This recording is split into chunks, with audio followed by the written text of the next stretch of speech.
Aujourd'hui, nous allons donc travailler le bois. Une idée piquée à Isabelle Dumois-Dumay, la créatrice des Petites Omplettes. Bonjour et bienvenue. Alors voilà un élément qu'on retrouve très souvent dans la maison et qu'on adore avec Hubert, sont les planches de chantier, du bois de volage. Donc on utilise pour les palissades des chantiers. Déjà c'est très pratique, comme toujours on change les meubles de place, ça permet de clouer sans abîmer les murs. Enfin, c'est un côté modulable très simple et on adore l'aspect brut. C'est un côté moins rigide, plus aléatoire. C'est vraiment les bois les moins chers qui existent. C'est pas cher pour du bois, la planche de chantier, et c'est tendance. Alors nous, on vous propose de réaliser une tête de lit joliment patinée. Pour cela, il vous faudra des planches de chantier achetées ou comme nous récupérées dans la rue, si véridique, des vis, 2 tasseaux de 1,50 m, du papier de verre, un pinceau plat, un fond de peinture, vous avez bien ça, un fond de peinture blanche ou d'une autre couleur, une perceuse, une scie ou une scie sauteuse, mais ça vous êtes gentil, vous les faites prêter. Total, 78 € pour notre tête de lit.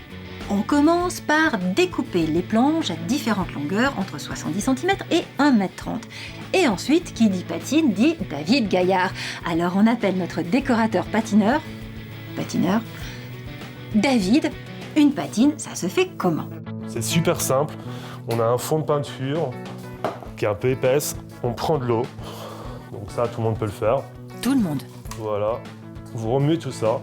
On devrait se souvenir de la formule. Après, on prend nos planches et après, avec un pinceau, vous allez badigeonner. Donc badigeonner, c'est quoi? C'est prendre son pinceau, le tremper et l'étaler de façon irrégulière. Tout de suite après, on n'attend pas, on ponce avec un papier de verre gros grain. Si on n'a pas de papier de verre, on prend une grosse brosse. Et on travaille bien les détails. On n'hésite pas à poncer, à insister sur les arêtes, sur les angles.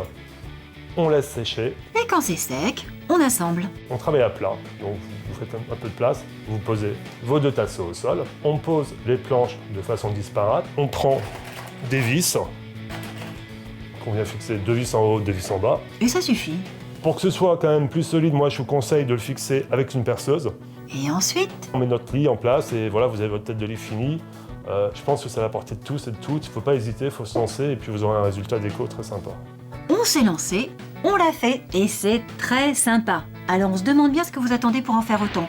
Le récap peut-être? Le récap, il est sur parispremière.fr, rubrique intérieure.